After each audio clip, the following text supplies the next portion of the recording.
180,000 na PNP personnel ipakakalat bukas sa nationwide transport strike. Detalye ng balitang yan mula kay Rajuman Marjo Domingo. RMN Live Report! Magpapakalat sa Philippine National Police ng nasa 180,000 na PNP personnel para tumiyak ng seguridad lalo na sa gaganaping nationwide strike bukas. Ay kay PNP spokesperson, Police Brigadier General Randolph Tuanyo, 85% na kabuang pwersa ng bawat unit ng mga lokal na pulisya ang inaasahang i-deploy. Dagdag pa ni Tuanyo, tutulong rin ang pambansang pulisya sa mga posibleng mass-stranded dulot ng nasabing strike kung kaya't mag-deploy rin ng mobility assets ang PNP para magbigay ng libreng sakay.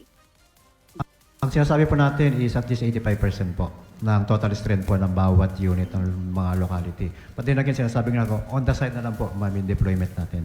Sapagkat ang sinasabi natin, bukod sa deployment, ang gusto natin is tulungan natin totoo yung ating mga kababayan na hindi mahirapan sumakay. Samantala, git ni Tuanyo, meron o walang nationwide transport strike ay natural na trabaho ng PNP ang tiyakin ang kapayapaan at kaayusan sa bansa. Kasama mo sa DZXL Armen Manila, Rajuman Marjo Domingo, Tatak RMN.